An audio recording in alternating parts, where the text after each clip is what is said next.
I wanted to prove myself. I wanted to make a statement that I'm so much more than just a local actor. I'm worthy to be up there with the folks that went to conservatories and who have cousins or directors. Like I wanted to be considered in that group. That like it was a detriment for a long time because I was trying too hard and it was about me, and it's not about me. I mean, in jobs that like I'm just no longer a part of, that's a reason I think. I mean, that's the reason I ascribe is because like I became selfish about certain things. And the point of proving that I'm not a local actor was the most significant thing. And that's just the wrong way to conduct yourself in a business, but also in an artistic business. Welcome to Get Scene Unscripted. I'm your host, Jesse Malinowski. We are going to dive into acting insights, meet industry pros, and master the business. Don't forget to subscribe and share. We're keeping you behind the scenes and ahead of the game. What's up, everybody? Get ready for an awesome episode. This is Get Scene Unscripted. I am Jesse Malinowski, and get ready for a fantastic episode. And I'll tell you why, because we got an actor in the house who's just turned recurring on Get Scene Unscripted. Because it's Hunter Burke, and he's back. Hunter, you were episode 26. And now you're episode 101. That's impressive. 101 episodes. You have 101 episodes. Well, now I do. Have you patted yourself accordingly on the back? Because that's impressive, man. Dude, I have patted myself on the back. I actually feel like that's something I'm like fairly good at like being proud, like taking time and like being proud of myself. That's great. So I 100%. Yeah. I mean, like when we were coming up on our 100th episode, I was like, holy shit, 100 episodes. That's a lot. That's crazy. Yeah. You've talked to 100 different people, more or less. Well, there's probably like 4 or 5 episodes that I did solo. Like the 100th episode, I was solo. Straight up Castaway. Just you and Wilson. Straight up Castaway. Yes, exactly. But man, I was so excited to bring you back because, I mean, well, I love talking to you. Likewise. But as we can see over there, the book has been replaced. Oh my God. And you are now also an author of Flesh and Blood. That's right. That's what they tell me. Co-author, I should say that. That's because true. somebody else helped me write this book. Yes, co-author. But he's not here. So. No, so we can talk all this shit about it. That's right. So there's only you wrote this. He was like there, rooting you on. Yeah, he was asking if we had any more brownies. And I was like, buddy, let's get back to work. But I mean, dude, I just love so much that I think sometimes as artists, we can get like, all right, I got to put all my energy into this, and obviously it can be so easily to think about that acting wise. And so I love that I mean, how long did it take you to do this? 45 years, and I'm not even 45, so it's a tricky one. No, I think you're right. To your point, we put so many eggs in like whatever that one artistic pursuit is, and for so long I was doing that in my career because I was like, this is the only thing that matters. Even in my life, this is the only thing that matters is success in acting. That is just so blatantly not true. And so during the pandemic, we had written a script. Me and my co-writer, his name is Nick. It's NL Lavin, but his real name is Nick, so I just outed him. We had gotten together in 2010 and written a script about a game warden in South Louisiana tracking a serial killer through the swamps. And we really liked that a lot. And we tried to rewrite it a million times because we wanted to make it, and it was really expensive to make. We made another movie instead called Lost Bayou, which premiered at Tribeca in 2019, which was very exciting. And then in 2020, we were pitching the script for this serial killer game warden at Sundance, and as we all know, COVID happened in 2020, and so Nick and I were pretty concerned that they were never going to make movies again, and so Nick had this bright idea that we were going to basically adapt the script into a novel because he had been kind of normally it's the other way around. I know, it's so That's stupid. crazy. It was like, this is crazy. Yeah. But we were just drunk enough to think we could actually do it.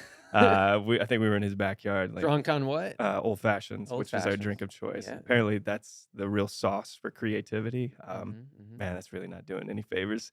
I swear I'm a responsible artist. So yeah, he had an idea to adapt the script into a novel, which he had been like messing around with on his own, like to just writing prose and fiction. And so we set about over the next 2 years and and transposing and changing and adapting the story to fit more of a novel form. He had an idea early on that it was going to be like true crime coded, and obviously it's not true. But we wanted to kind of make it I've seen your Instagram reels though. I'm like, wait, is this about Hunter's cousin? right, right. There So was like those are good. Those are good right, reels. and I have to fully admit, I've seen those. I've seen other people do that online, and I'm like, that's a really effective way to market your art. Yeah. Um, but yeah, like he had an idea early on that it was going to be like this lost document, like the Blair Witch Project was like we were just going to write this book, and it was going to be surrounded by all of these weird facts that are actually true, but like deep within it, it was going to be this fictionalized story of these serial killings that happened in 2008 in South Louisiana. And we're like, and we're gonna write it under a pen name, and I'm gonna go on the road and play this character Oh like as this damn. writer. And then eventually, when we found our publisher, they were like, "No, you're not doing any of that. You're not doing any of that in the most helpful way possible." Yeah, yeah. You're like, we got this great idea. They're like, yeah, it's Yeah, not. it's like we have this great idea how to sell books. So Right. maybe listen to us. Yeah. But no, so we worked on it for 2 years and essentially learned how to write. Best thing you can do to learn how to write is read. And so we read a lot of true crime, uh, Truman Capote, Michelle McNamara, I'll Be Gone in the Dark. Like we read a lot of books that we essentially emulated and stole from. And so we were able to kind of formulate this novel through the lens of stealing from some of the best art ever written. And yeah, Why did it take 2 years? we just had to teach ourselves how to write prose. We had to Mm. understand how novels work because our study is basically screenplay, if we can call it that. We know how to make 90 to 110 pages scripts kind of work. Um, so we had to learn the process of how your characters can have interiority in novels that they can't have in film and television. We can build out different worlds. We can build out characters because we had a lot of space to do that. And I think the novel's 320 pages. It's around 18. It's around 20,000 words, I think. No, that's not it at all. It's around 70,000 words, which is pretty standard for a novel, a freshman novel anyway. So we had to learn all of these different things, and so most of it was mistake, like making mistakes and then correcting them. And then when we arrived at something we were comfortable with, we started submitting it to first agents, and that was a really interesting process. And once we had an agent, we were submitting it to editors and then publishing houses. So typically, you go to the editor first. We talked about this before. Mhm. You go to the editor first, and then they work for the publishing house, and so that's kind of how you get wrapped up there. Hey, if you are a parent of a young rising star, then listen up. We have what we call our Rising Star program, and this program is so simple but so effective. It really follows something I created that I call my triangle of success. And what this does is no matter what actor is trying to move forward in their journey, I believe if you follow the triangle of success, you'll be able to do it. And it's following three simple things: understanding that this is a business, and then improving your auditions, and then improving your connections. And so that's what we do every single month. It's super simple. You get 2 online workshops because the whole program is online, because that's where the business is now. And so you get 2 workshops every single month. One focuses on auditioning, commercial or theatrical, because those are the auditions that you're going to be getting that will eventually make you money when you book them. Theatrical and live Zoom. And so you work on a specific type of audition every single month. And then the next workshop, we bring in an industry pro. Not to mention, there's Q&As with every single industry pro where we can focus on that business. So you see that triangle of success where it's auditions, business, and then connections. When you follow that formula, you will undoubtedly move forward faster in your journey. So I want to hook you up right now. Head to the description in the bio right now, and you will see a discount code for $19 for your first month. That's less than $10 a workshop. So go ahead and try out the first month for only $19, and we'll see you in our Rising Star program. How were you able to be like, it's time to move on to that step? I feel Right. like, teaching yourself, and you could just be stuck being like, it's not ready, it's not ready, it's Yeah. not ready. And I think so many, whether it be actors or artists or people going after goals, like, Right. I'll do it when. Yeah. And so how are you able to get past that? I think a big part of it was having accountability because I wrote with someone. That's a huge thing. If it were just me, this book would have never been published. Oh, all right. And I think Shout out Nick. yeah. No, no, no, Nick. Oh, wait, No, all right. Not shout out Nick. Just no, go get a brownie, he's bro. great. No, accountability is huge. I had somebody to write with, and like I had a responsibility to him to finish like the assignments that I would have that we'd make for ourselves. And there is an element of like my idea is better than his idea, so I'm like I'm gonna show up today and like do this because I Mm, know I can impress him with this. that's good. Inevitably, it never was, but that's all right. You can still try. Um, so that's how we finished it, and then how we arrived at the idea that we were done was we were just out of story to tell. I think he probably could still be working on it right now if it weren't for me, because he's a tinkerer. He's like changing like one word here and one word there, and he's kind of got that analytical mind like that. Um, but I think we were just tired and we were done with the story like that we were telling. We had told it effectively. But even that, like when we got our editor, she had really great notes that expanded some of the things we ended up working on in another draft. Um, and also some of the stuff that wasn't working that she was like, you can take that out. We don't need this. So it took an objective eye, an objective and just very intelligent eye. Our editor, shout out Jess Verdi, she's awesome. She just knew what we were going for and helped us get to that place. And I don't think I've ever had so much care given to like our specific art as she did to us, and it's truly remarkable. She's awesome. That's great, man. So Yeah, I remember I had called you and you were, I remember, yeah, great. he's like, Yes. shit, I remember this conversation.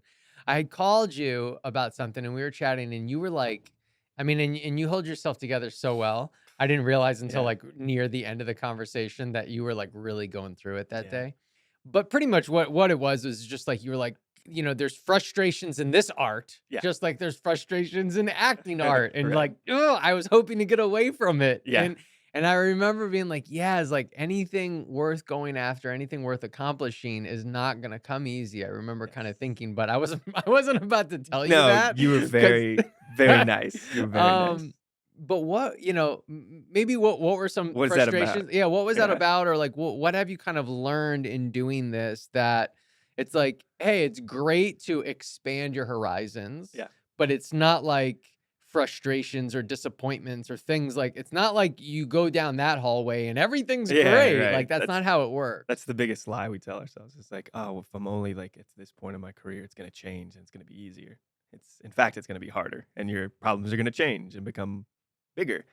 No, that particular day, it's like so many of these things. It was a confluence of different factors that like just caused me to play the victim that day. And man, I'm the best at playing the victim. I may be an okay actor, but I can play the victim like nobody's business. And it's just like a thing I've had to understand about myself. It's like I tend to like think the world is against me and all that stuff. So that day, particularly, it was a couple of things where I was like, oh no, not again, not again. And then like that, I don't even remember. I told you this earlier. I don't even remember what it specifically was because that's how stupid it was. But it was something just, I was trying to exert control over this one thing as it related to the marketing or the publishing of the book. And it was me being insecure about, my place in the world, my place specifically that day when I got this news. And so I was incredibly frustrated. And I was like, this isn't worth it. The world is ending. Goodbye. But it's so, I have to check that so often because, as actors and artists, we're just can be so emotional. And that's just a part of it. And that we use it to our advantage when it's working, when we're actually channeling it to our art. But in the interim, it can dictate our lives in ways that is just really upsetting. And that's, you see so many actors spin out or artists spin out sometimes because they're so governed by that emotion. So this is going to a whole nother level. Well, how do you yourself, how do you get out of sometimes those feelings of like the world's against me, this isn't gonna happen, I'm the victim. Like, how do you Yeah. ultimately get out of that? Because I certainly don't think you're alone in those feelings and Right. thoughts. Well, I have wonderful friends like yourself who reached out and gave me advice like, Hunter, it's okay. Yeah. Everything's going to be fine. That's great. Surrounding yourself with a community who understands these, little hissy fits. And then also going out and getting plugged back into the world, like the real world. It's the world beyond the lens with which you view it. Like going to, it's as simple as going to the park, going to coffee shops, seeing that life exists outside of yourself. The best thing you can do is travel, right? Because then you can really understand how big the world is. Yeah. Oh yeah. But That is the antidote, is getting out in the world, communicating, connecting, because then you start to see that your issues are either larger than and affect everyone, or you understand that they're small and in comparison, they're nothing to be worried over in the sense that you hold them to the extreme that they should be worried over. So I think that's it. I love that. I love it. And I think that, I think when you're in that place, it can be a lot easier said than done. But overall, Yeah. that's a pretty easy solution of like, go Right. to the coffee shop, go to the park, like get outside of the smaller Yeah. world that you've created in your head that is so bad. Yeah, because it's all ego, right? So when Hmm. you take the onus off of the ego and you go and put it somewhere else, I mean, that's, looking outside of yourself. That's got to be it. I mean, and Yeah. it works every time. Yeah. It's every time that's the work. So that's nice. It's less self-important too, which we could all use, Yeah. myself included. I think a lot of people have an idea of a book in their head, and there's very few people that actually dedicate and get it done. Um, what would you say is one thing that was really a lot easier than you expected, and Mm, then one thing that was a lot harder than you expected right. in finally publishing this book?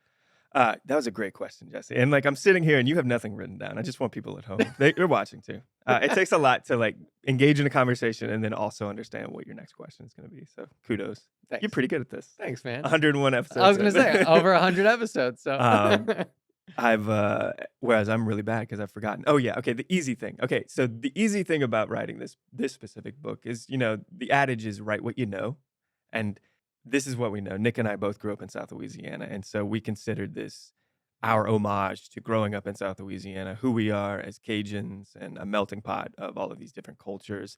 And so when it came down, when the urgency needed to be addressed, like when we had to like understand why we were doing this, it was always like, oh, because this is who we are. And like the world has a different idea of what they think South Louisiana and Cajun culture is. It's like, but we have a really specific idea based on how we grew up on what it is.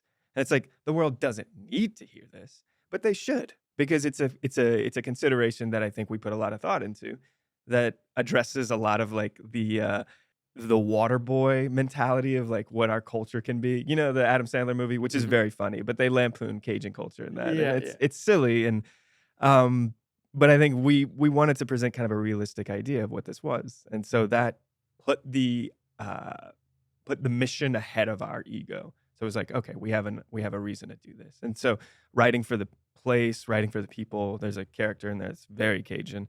It was so easy to write for him because we just grew up around these people, these crazy Cajun uncles who were telling these tall Yeah. tales and lying to us while they were chugging beers. That is just so easy. It's so accessible because that's our life.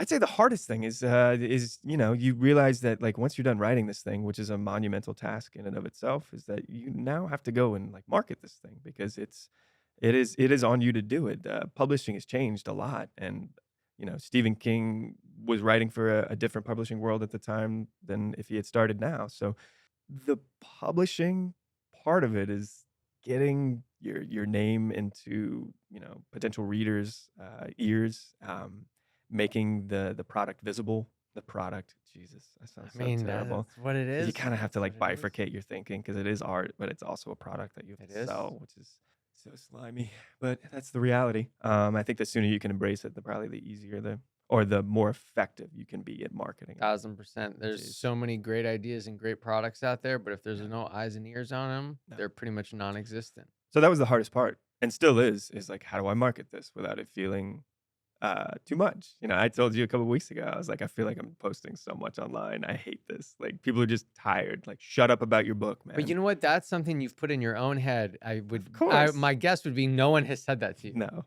no. My No. co-writer said it to me. He's like, stop. But he's like, I'm not on social media. To hell with No, this. so I'll tell you, and I think Candace downstairs will tell you too, but I'm like, oh, Hunter's coming up with these great ideas and he's really committed to his book. I actually thought, because I'm writing another book, Yeah, we and want to and talk I about that. actually thought I need to make sure to do what Hunter is doing. At least have an idea.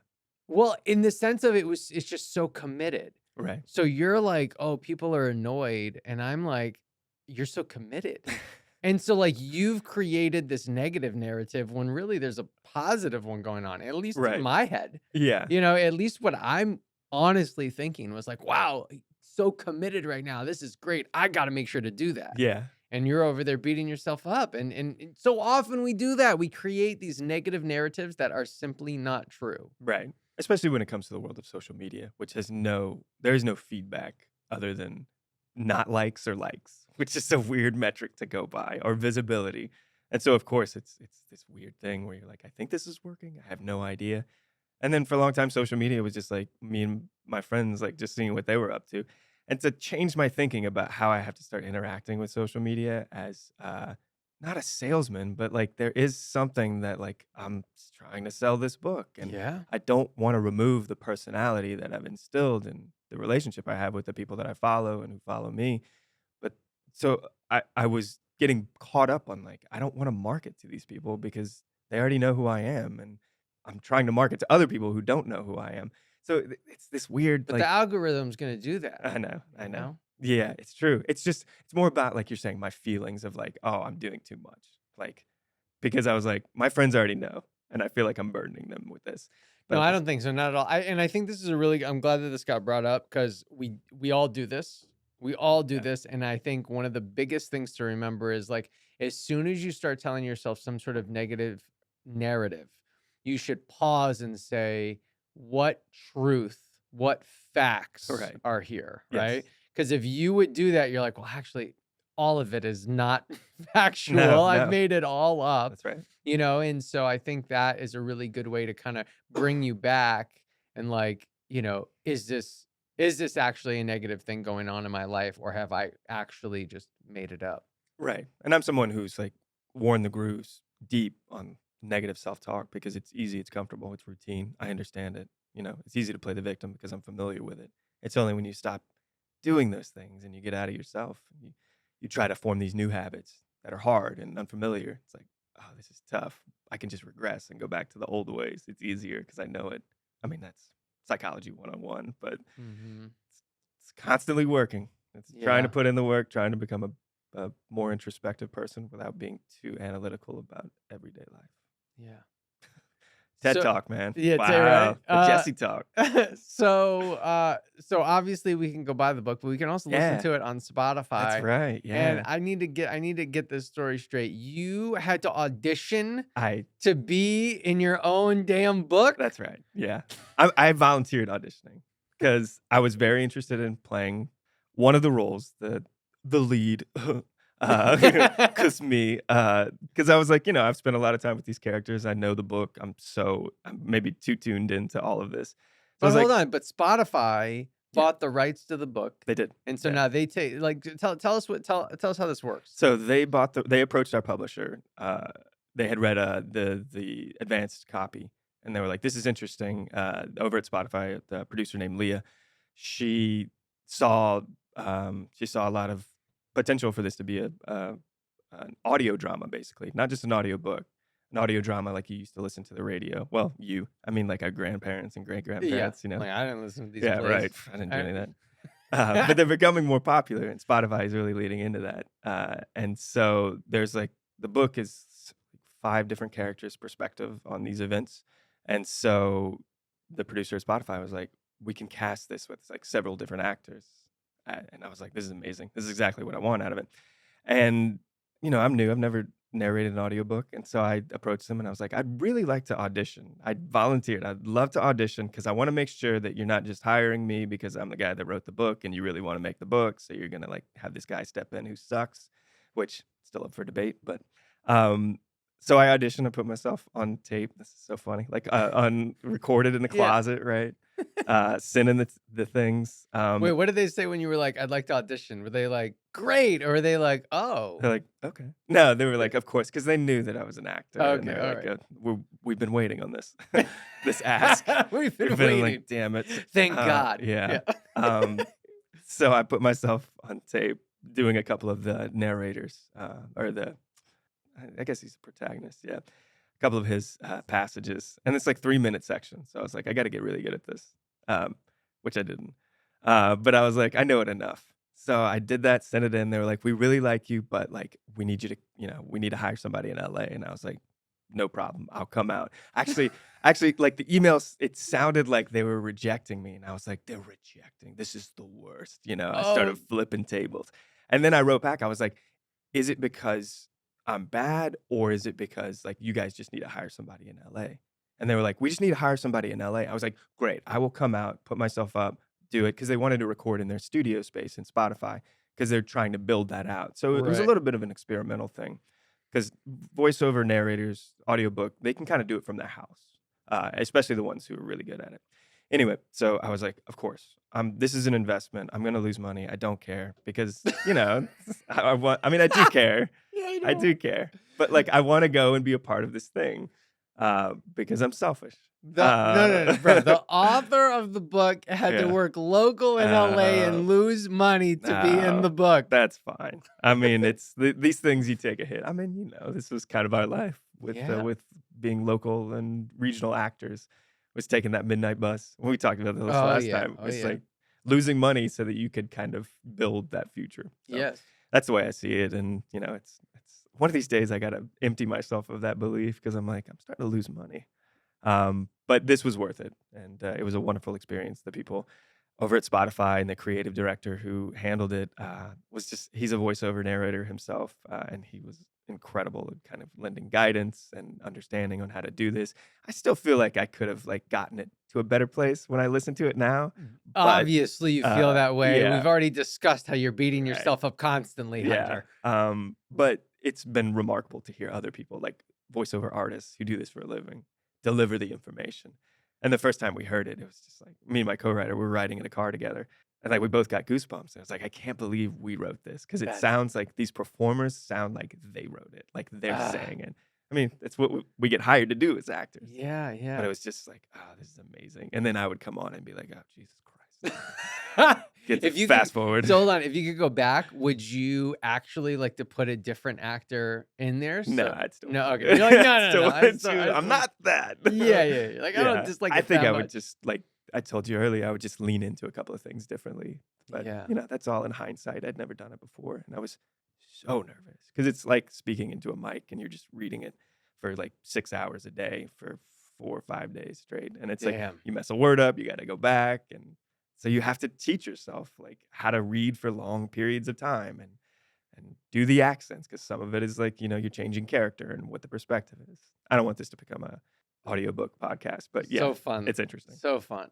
Well, so it's interesting you had it's very interesting you had to work local on your own book.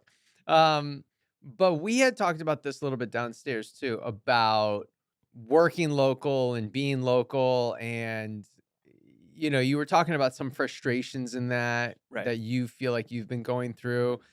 And I'm like, I feel like the people in LA, right, wish they could be getting all of the opportunities that we're getting. Right.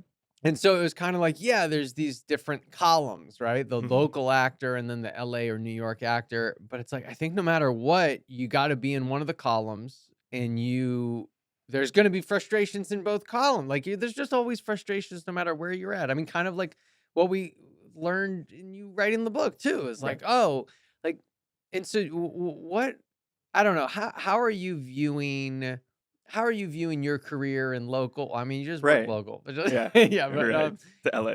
yeah. How are you viewing that and seeing it morph like it has throughout the years? Because I Right. mean, we've been doing this together for a long time now. Yeah.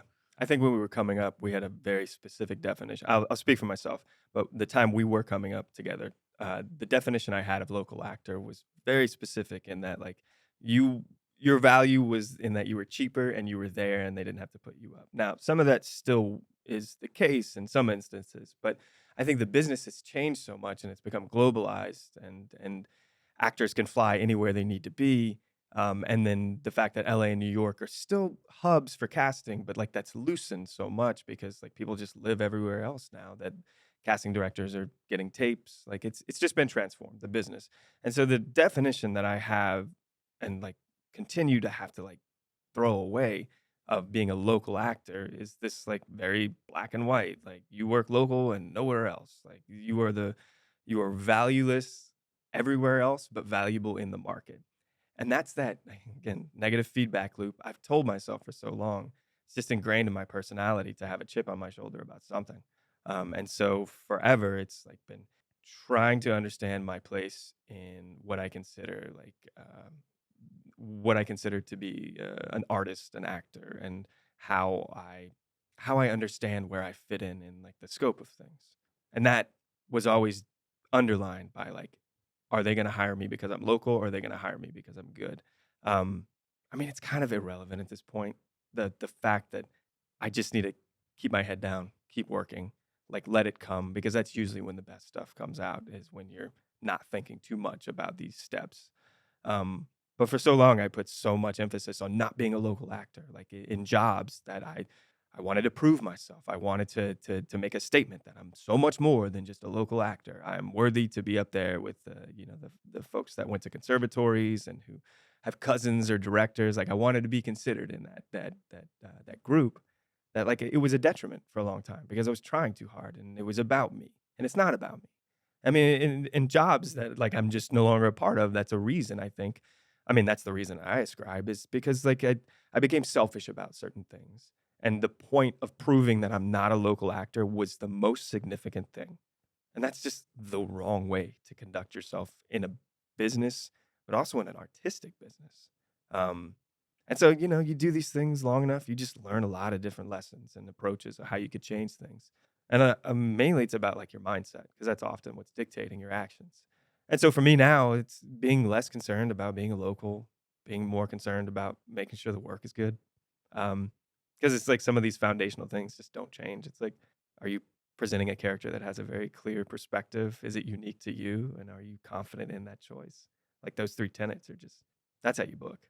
Nothing else. I mean, that's not true. There's so many other things, but like But at that this point, those elements, yeah, the local, and I think you described it really well because I think a lot of people probably do this, oh, it's a and stigma that we yeah, carry with us. right. But it's like this, it's this title that we're putting over our heads that like I don't even know if it's real. Yeah, Like, do you know what I I mean? don't think Like, it is anymore. no, it's just No. like, well, this is where we live. Yeah. Like, downstairs you were like, I'm not a local actor. I'm like, but you are because Yeah. this is where you live. I live here. Like it's just like if you were on a show that was shooting in Los Angeles and you lived in Los Angeles, you would be local there. Yeah. Like, do you know what I mean? So it's just like local is just based on where you live. Right. And I think at least now, and I'll be honest, I haven't quite figured this out yet. I'm still figuring it out, but it's to work in the other markets, it seems Yeah. like you need to be building up those reputations. So the place that you're local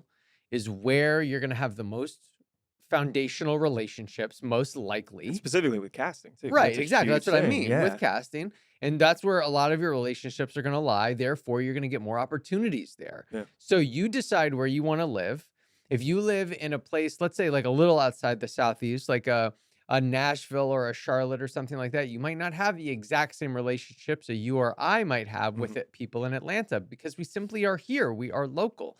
Same thing when I try to work in New York. I don't quite have the same relationships yet Right. that I have with people here because I haven't spent as much time in New York. I haven't been nurturing and watering those gardens as much. Yeah. So, but like, as soon as I can do that and spend more time up there, act local or be local or just, meet people enough, like, I'm going to get more opportunities here where I'm quote unquote local, Right. you know?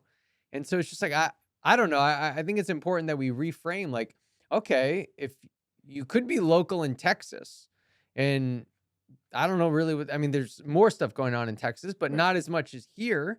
So it's like we should be grateful that we're local where we are. And then Right. we get the opportunities. Because again, going back to the different columns, right? The people in LA and New York like freaking wish they could be getting the opportunities that we're getting constantly all the time. Right. Yeah, and I think you kinda put it in perspective in that, like, a lot of it is just about casting knowing who you are. That's a big thing. And it's like Yeah. in LA and New York, those casting directors are gonna know you better because ideally you're reading for stuff out there. And then here, we just we're reading for the same casting over and over again, and so they just know us. And that's Yeah. why we're getting cracks. It's like you just gotta, like you're saying, water the garden wherever wanna bloom. And there's less casting directors here than in New York and LA, right? So Right. even if you're auditioning in Los Angeles, you might be auditioning for someone new Yeah. constantly, so you can't water that garden as much as opposed to, oh, I just auditioned for, Feltzy Paris or whoever, Yeah. but I've auditioned for them like 3 times this month, Right. and that might probably is not happening in other markets Yeah. because there's just so much competition and stuff out there. Right. Yeah. I don't know. Local. I mean, I think we got to drop it. And you got to drop it in the stigmatized sense. It's like it works Yes. well on a contract, but I think people out there, don't let that get ingrained in your mind about it being a detriment to who you are. That's going to kill you as it killed me. So I'm recovering. I'm a recovering local act. Jesus. So stupid. No, that's good. I'm a recovering local. I mean, yeah, I think it's important to remember too. It goes back to the product thing. Ugh. I mean, that's what all of it It is. is. You're right. They're just making Yeah. products, therefore they want to make money. Yeah. You know, you think about like Disney or something. Sure, like we think the Marvel universe is cool and it's this big thing, but guess why they're doing it? Yeah. To make money. Yeah. It's a business. And so, the line items are there and We're line items. and we're a line item. Yeah, Yeah. exactly. So I don't know. Do you think, just to kind of stay on this a little bit longer? I don't know. I feel like decided To end the podcast right now. to end the podcast right now. That I'm like, I just wanna work. Yeah. There's times when, like I think about Judd, you know what I mean? Mr. Work. Yeah. Yeah, Mr. He's Work, right, right? though. I mean, just I mean, work. Judd's like, don't worry about it. Just go work, work, That's it. work, work, work, and then boom, Yeah. he hit. And so I'm like, I don't know. I like that. I like think that that's it. motto. I think that's it. I think you try to start to put formulations behind it and to understand how you're gonna advance your career. It's like, no, it's never gonna work out that way. What you can do is be intentional about your work and understand that this is something I want to do or it's something I don't want to do, but not based on like credit or co-star or like this idea of what's gonna advance your career. You do the work because you love it, and you do the work because you're getting fulfilled out of it. If it's a project that you're just not into, yeah, you don't have to work. That's fine. But I think there is something to pursuing just the passion of the art and like continuing to plug away. It's persistence and endurance. It always has been. But I think Judd's right. You just go out and do it. And maybe somebody notices, maybe they don't. But you can't count on that. But I think eventually they will. Yeah. You know? Sure. I mean, Eventually they the will. odds are in that favor, certainly. Yeah. And You have a way better shot at being on set more often than, putting the stigma of, I'm not local. I Yeah. deserve more. Blah that's blah blah. in your way. You're getting in your way. You're ruining your chances at like a longevity in this career, when you do that. And I've done it because I know, and I never want to do it again. So, yeah, but that's why you do it. You make these mistakes, and then I tell you about them, and then I'm like, don't make these mistakes. Yeah, well, that's why Yeah. we're here. Yeah. That's why we're here.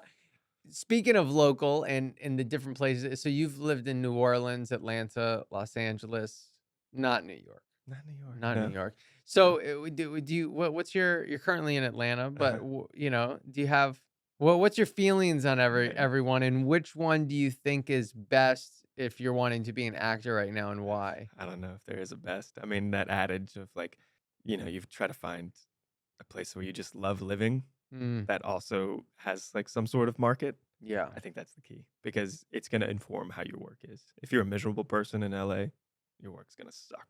Or you're a miserable person in New York, whatever. So I think you just got to find a place that really works for you and your life and what you want out of it, because the business is, or the work, the acting, it's not going to be your entire life as much as you want it to be.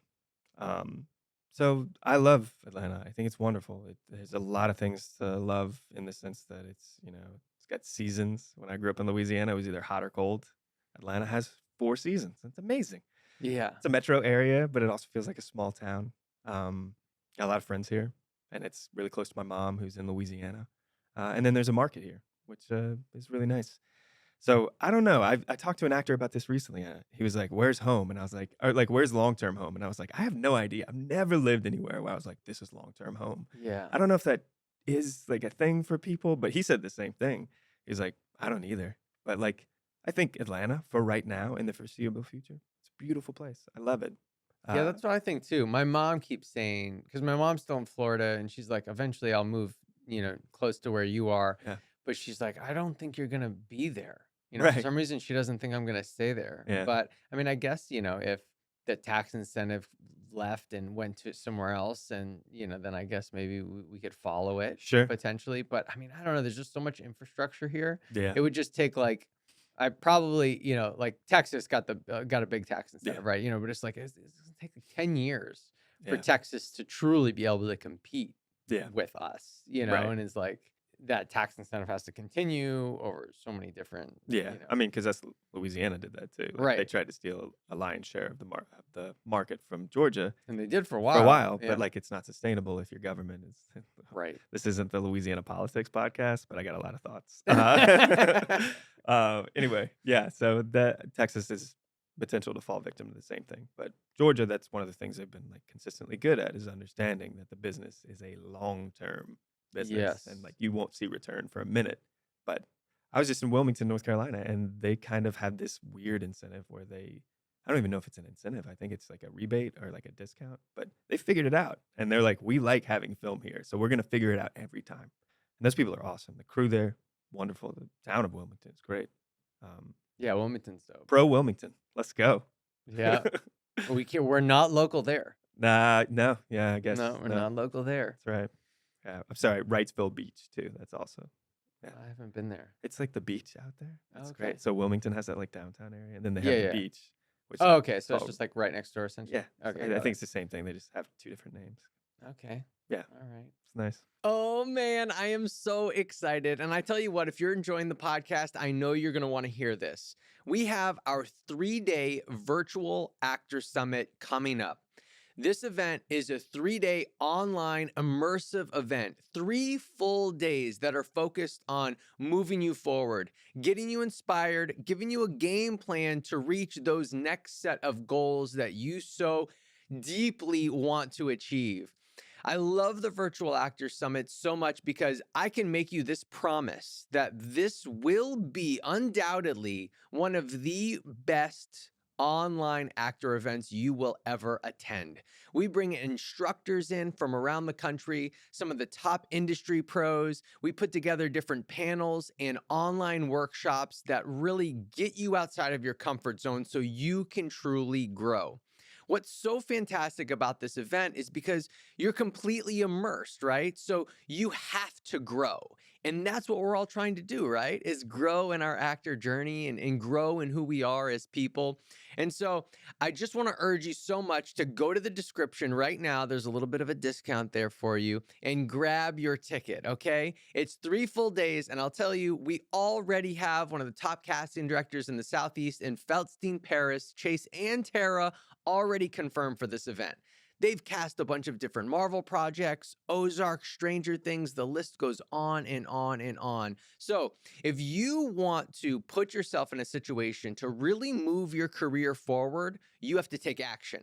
So take some action right now, head to the description, grab that discount code, and we'll see you at the Virtual Actor Summit. Well, one other thing I want to chat with you about is we've brought you on to be an awesome mentor Oh, within yeah. our mentorship, and I'd love to get your take on that. And the reason why I want to get your take on it is not to be like, do you like it, right? But there's just something really special about helping people on their journey, Yes. giving back, and I'd love to get your perspective on it because I think I want the listeners to like be like, how can you give, right? I read Right. this book, The Go-Giver, and it's a Oh. really wonderful, strong book, and it's like it's obviously about giving, right? And not expecting things in return. And I think that there's, something really fantastic within the mentorship that you don't understand until you start doing it, Right. And so I'd love to get your thoughts on that. I think it kind of relates to something we talked about earlier, which is like, how do you get out of yourself? How do you get out of like those victimized thing, playing the victim?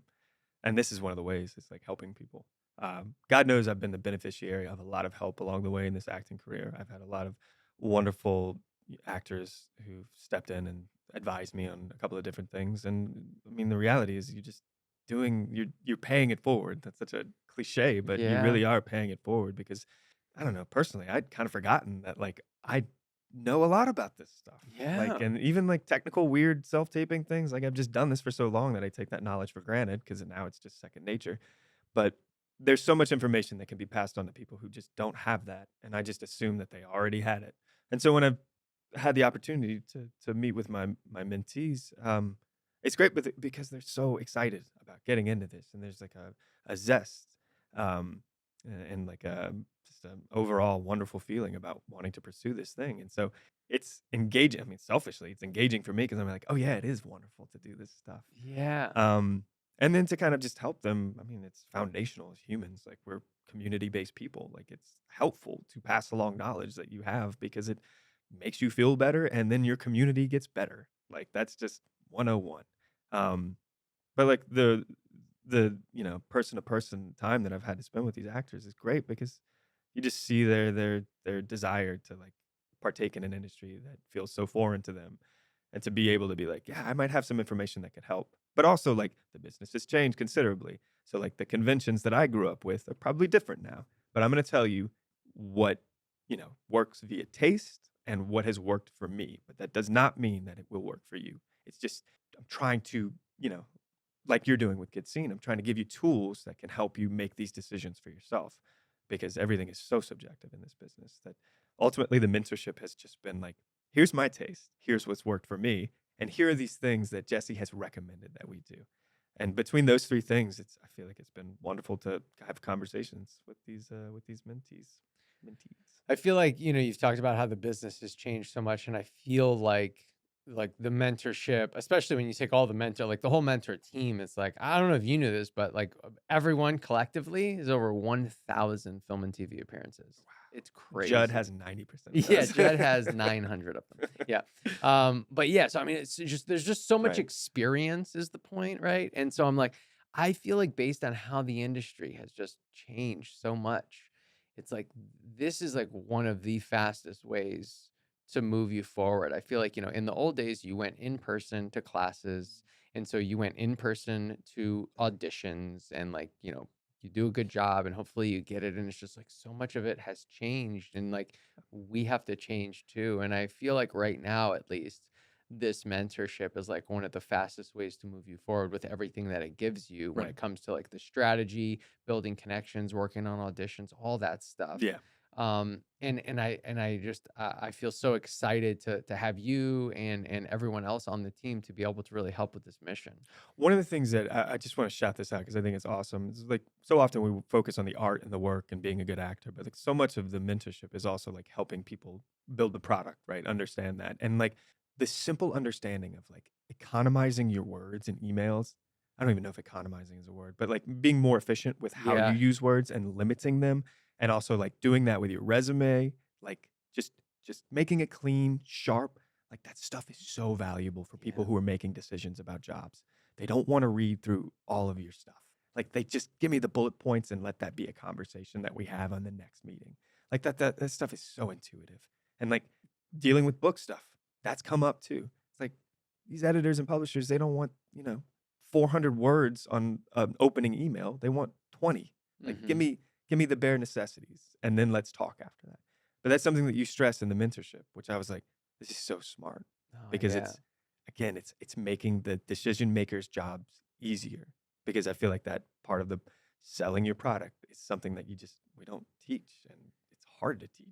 Yeah, the brevity and you brought it up in resume, but then I'm also like and also like in a demo reel Yeah, and all like yeah, just really just like yeah, every element, yeah. how can we shave off time? How can we shave off time? And it's funny because as actors, right? Especially Oh I don't want man, to say like when you're first starting out, but you've been in it for, a few years, handful of years or whatever, you have your projects yeah. and you're so freaking proud of Like I them, love. I want everybody to see Yeah, I everything want I've everyone to see done. everything. And it's like, No, no, they don't. they don't want to Nobody wants see to it. see that. Nobody wants Your to see mom it. does probably, Yep, yep. but like, yeah, it's true. If they want to see it, they'll see it later. But just give them the bullet points. Yep, Like, yep. give them the sexy stuff right now. Exactly, exactly. Um, Yeah, I hate to I always hate to like give people this analogy, but I'm like every single one of us can watch any show at any moment right? right now. They probably don't want to see your like indie film. No, no. And I don't mean that in a shitty way. It's just like based on where the world is and what we have access Yeah, to.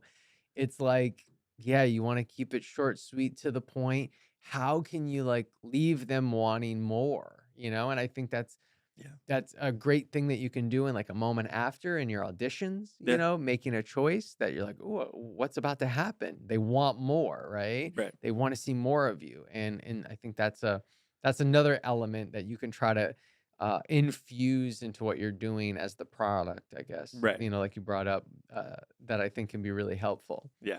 But So no one's thinking about that and teaching that really. no, It's like, how can we want them? How can we have them thinking I want more? It's because like, it's kind of antithetical to the process. It's like we mhm, want to give them all the information. It's like right. that's not the case. Yep. Less is more. Yeah. Well, anyway, I appreciate you being part of it, and you Yeah, add to what we do, and that's so been thank you great. for that, man. I And mean, I feel like I'm getting way more out of this than these guys are, and even you guys, because again, it's centering, it's so many selfless. other mentors say that. It's Yeah, really, really cool. I know it sounds so cheesy and cliche. It's I like, know, are but you? Are we? everyone says it. I promise Jesse's not paying me to say this. It's the reality. Is like Yeah. when you take the onus off yourself and start to put it towards good, it's nice. It You feel is. good. It is. You have to give, Yeah. and I'll tell you also, like with Get Seen, when Get Seen became way more successful when I switched my mindset into how can I serve? Right. And I remember I was at this business event, and people can talk shit about Amazon or Bezos or whatever. But to give but Let's this do always it. like stuck with me is like the more people you help usually means the more money you'll make. Right. And like people will shit on Amazon or whatever, but I'm like, literally, Amazon has probably made every single, like just about every single person's life easier, more convenient, give them more time. And that's why Amazon is one of the biggest companies in the world, like because they've affected so many people in a positive way. Now, I'm not talking about how they run business and stuff like that, Right. so I'm Right. not Yeah. here for that debate. I But know it's this isn't the nuanced conversation of right. Amazon as a business, but yeah, Yeah, I but see it's your just like, point. Yeah. and so anyway, so going back to Get Seen, I'm like, when I focused on like, how can I just serve the community? How can I just help as many actors as possible? It was incredible, like what changed for us in our growth, but Yeah. then also like how great it feels and Yeah. how much easier it becomes to do the mission of like helping people because it just feels great and it really energizes you. I have a question for you. Okay. You've written a book already. Oh yeah, I did. Yep, I wrote a book. You also have another one in the pipe. Have another one in the pipe. Can you Yeah. talk about that? I don't have a title for it, That's all right. but We don't need a I'm title. pretty much just gonna be. Is it I'm a just sequel to the first no, book? no, no, no. Okay, It's it's not a not. sequel. No, the first book that I wrote, Yeah, turning rejection into success. I'll be honest. I great wrote that title. book, and I just wanted to be a best-selling author. That was all I cared I about. love it. I just wanted to be able to put that in my bio. And you are. Yes. Okay, I great. got the screenshot on Amazon Hell yeah. somewhere. Yeah.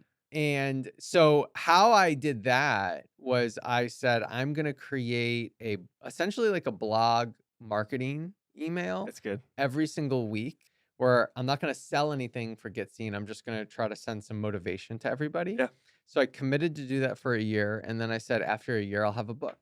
that's really good. And so that's Wow. how I wrote that book. Way to trick yourself, man. That's Yeah. good. Yeah. Wow. And so and I had to still like write some other stuff, Of course. but I pretty much had it all done. Yeah. And then I just found a publisher on like Fiverr or something like that. Uh-huh. But this one is I kind of like The new had one. this, yeah, the new one. Yeah. I had this realization like, oh wow, like I've put together a lot of presentations. Yeah. And have a lot of cool things that I feel like I've taught and come up with. And so I'm just literally gonna put everything in this book, and You have to have like binders and binders of information because you're underselling it. You've done a lot. I know You've I done have a done a lot. I lot. have done a lot. I don't have binders. I just, I just have like keynote Right. presentations and everything in my Handwritten head, pretty much. post-its, just like a Yeah, maniac written yeah, everywhere. right.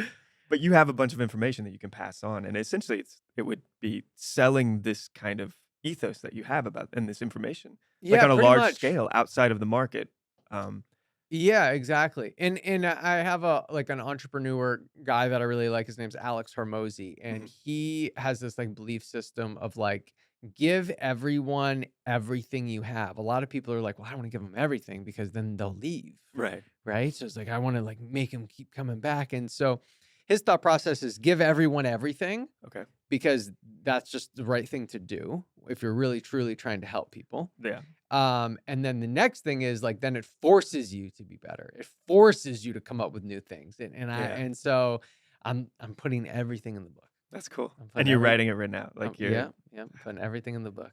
God, when So can we 2 years? You think? So I mean, no, up in no, the no. air.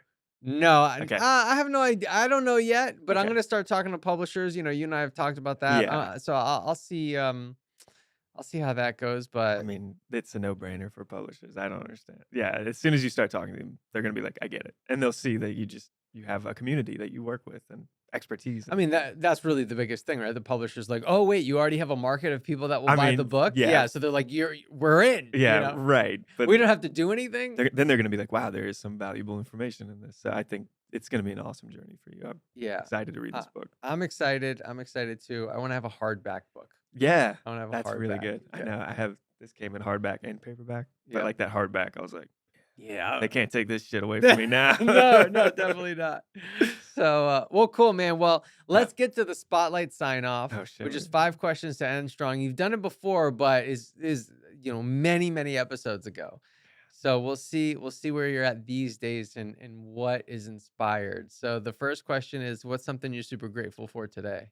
Nothing. It all sucks. No, that's not true. Today I am super grateful for. I think I said this last time, but God, this is That's so all bad. right. I know, but like, Actually, hold on. I think I remember what you said. what? I think you said your car. God, Dad, that's what I was gonna say. It's just Yeah. like the independence that comes with Hunter loves transportation. his car I don't so even love it. much. It's just an independence and a freedom that comes with it. And to me, and maybe I said this last time. There's something that happens when I have to drive like long, like anything over like 20 minutes, that my mind shuffles. Like it starts to unload the deck and like reorganize. And I do really great thinking and problem solving when I'm doing a task, whether it's Mm. so maybe my answer this time should be cutting the grass. I have a yard. I rent a house where I get to cut the yard. And I love doing that because it forces me to like stop overanalyzing, do this task, and it allows for me to kind of form opinions and understandings about things in my life that ultimately will, help my mental health, my art, all of these things. And it's as simple as like if I'm writing something, which I am right now, like I'll have an issue and then I'll go cut the grass. And during the grass cutting, I'm like, oh, it's this, it's that. Sometimes it's not always that, but it leads to the thing that eventually will be the answer. So today, the answer to that is the ability to cut my grass or the grass. I like this. The reason why I like this is because it's just like so interesting how we're designed because you have certain people that are like, I hate cutting the grass. Right, I right. hate, and I you're get just it like, too. I Yeah. love this. I Yeah. love cutting the grass because it allows this to happen. Yeah. Right. And so it's just, I don't know. I think it's a great kind of reminder that there's two sides to the coin. In which way are you looking at it? Yeah. And can you flip the coin over and can you find the positive? Can you reframe it? Absolutely. I mean, so much of life is perspective and framing, and this industry just gets better when you can frame things that are confusing into a more Yeah. positive light. Cutting the grass. Yeah. Cutting the grass. Question 2, what television show, movie, or book Oh yeah. changed the trajectory of your life? Um, I think this will be an updated answer because it's more applicable now that we wrote a book. But I remember reading "I'll Be Gone in the Dark," which is a nonfiction book based on the Golden State Killer, Michelle McNamara's like hunt for justice and the identity of that killer. And when I read that book, I was like, "This is so interesting the way that they are tackling this story." And eventually, it became the like informative source material for writing our book of Flesh and Blood. So I feel like that really changed things. Like that compounded with rereading In Cold Blood, which is the Truman Capote book. I think some people had to read it in high school. We didn't, but like I remember thinking that book sucks. It's so old. And then I read it and I was like, this book is incredible because it's an expose on a small town through the lens of like these terrible crimes that happened there in the 60s in small Kansas town. But I mean, those two books, I think, became the blueprint for how we could do our book, our little stupid book, which it was great. I mean, it was so informative to find something so masterfully done. Those two things. So Nice. books, yeah. Yeah. Read, yeah. Read. What's something in your not morning, daily routine do you really cherish? I said this last time too, but it's like I mean, working if you're out, still doing fitness. it. Yeah, I think Yeah. so. The answer that has changed is like stretching. Like before, I was like, let's hit these weights. It's No, so no, stupid. stretching. Stretching, huge. Like I hurt Yeah. my back because I'm old. Jeez, it sucks. It happens, guys. Just wait. I hurt my back and then If I your had to back's go. not hurting yet, it's gonna. Yeah, listen, fellas, it's coming. No, but I hurt my back, and then I had to go to physical therapy. I got to go to physical therapy, and they just showed me a bunch of exercises that stretching that I was just not doing. And I was like, wow, I've never done any of this.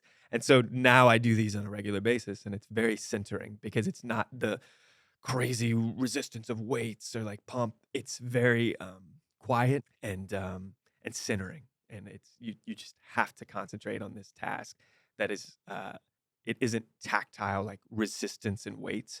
It's like stretching like your muscles and your limbs. Um, that like it's kind of more of an insidious like gruel than it is like lifting Yeah, weights. yeah, yeah. So I like that a lot. I think I have a routine in the morning and one before I go to bed. Oh, nice. Yeah, I like a good stretch. I'm not like super consistent, but I yeah, definitely stretch a good amount. that's good. Anything is better than nothing, y'all. Yeah, yeah, yeah. I definitely stretch and I like it. And Candace has I don't know if she has a photo album or if she has to like go find the pictures, but she has me like stretching my hamstrings Uh huh. in a bunch of random places. like so like I'm Like a calendar. yes, This is yes, it's like me incredible. at, at an airport, at a theme park, in New York, and just I'm just stretching my hamstrings everywhere. Print the calendar, Print the sell calendar. the Yeah, book. That is it's amazing. I yeah, love that. yeah. So I'm definitely down to stretch. So what is something you're currently trying to improve in your life right now? Right. Framework, perspective, like how I view things, how I view the world, how I view situations that are beyond my control. Before it's, why is this happening to me? Now it's, why is this happening for me? You know, it's all Yeah, about perspective. It truly, really is. I mean, it's not all about perspective, but like a majority of it is how you approach things. You yeah, wake up every day and you think, I am, not I want. A really incredible actor told me that recently. Like, change your mindset from I want to I am. That profound. yeah. Um, so yeah, changing my perspective on how I see things, how I view the world. It's perspective and focus. You That's have good. the life that you focus on. So if Right. you focus on these negative things, then that's That's what you what you're gonna got. get. Yeah. Exactly. Yeah. And wearing those well-worn grooves of pain and fear and anxiety and negative self-talk. Yeah. Um, so I think that's a big thing is trying to change the methods and behaviors, and framework has a lot to do with that, or framing, I guess I should say. Focus. Buzzwords. Jeez, Yeah, it's like there we go. word Just soup right now. well, last question, and it might be this, but if we wanted the listeners to get one thing for sure, other than your book, because Get my go book. get the book. Buy the Uh, book. what would it be? What if they should? I'm sorry. What If is they the could question? get one thing for sure. Well, two things for sure. First, the book. Buy the book. Second thing you want everyone to get is what? If I could recommend something, Yeah, it could be based on the conversation. It could be something maybe we missed man, that's a good question. I'm speechless, which is remarkable. Um, damn. until it comes to you right now. Right, right. I mean, get is such a hard thing because I hate to say, Something to learn, understand. yeah. Want them to get it. I don't know. This is gonna sound self-serving, and maybe it is, but like, start read more. Like, experience art more. Go to art museums. Go experience life. Like, understand that if you're an artist, go see how other artists do it, because it's so enlightening in a way that's gonna be helpful to your career as an actor, but also longevity as your career as an artist. So maybe don't buy anything. Buy the book, but go go out and see what other artists go see music, go to museums, go see art that was created hundreds and thousands of years ago, because you understand that people have been doing this forever. And in a time where like, do we really need arts, and do we really need public funding for arts? It's like you're gonna feel like you're at the worst day of your life one day. It's gonna come, if it hasn't already. It'll probably come again. And you're gonna wonder if anybody's ever felt like this in the history of humanity. And you're gonna be soothed in the idea that that's what art is an expression of how we felt, and an understanding that like it is a bridge that connects all of us. And so go be a responsible artist and like experience art from other other methods of art. A lot of art. Okay, I'm gonna try to change the word, Yeah, but no, I like that. yeah, That's a good reminder. And it's like why we do what we do, why we yeah, need it, is because like you're gonna feel like you're the only one who have ever experienced these and you want emotions, to and be a you're part not. of it, and you want to give it, so also support it. You have to. You have to. Yeah. I love it. Hunter Burke, Thank you so much, Jesse man. Malinowski. Is that your name? Yeah. Oh, That's it. I got it right. Nailed it. No, man. Congratulations on 100,000 episodes, Dude, 101 episodes. Yes, thank you, man. I'm Thank very you. honored to be the 101, First. 101st. Yeah, Like the Dalmatians. that's right. This is great. You know what? And we're going to let you close out the episode here. But first, I want to tell you, if you haven't subscribed already, make sure to subscribe. I'll also say this, if this is the first time you're watching, fine, you get a freebie. But if you've watched more than one episode and you're not subscribed, now you're just taking You're advantage. taking advantage. What are you doing? All right. So now we really want people to go get this book. Tell us where to get it and close out this episode. Oh, right. You can find it at your local book retailer. I'm a big proponent of supporting local businesses. So if you have an independent bookstore in your town, go order it from them. Also, it's available on Spotify. If you have premium, you can download it for free. Yeah, and just go read, people. Go read books, man. It's amazing. Not Specifically that one. Mine's fine, whatever. But like, man, there's so much incredible literature out there at your fingertips. So go do it. Go get it.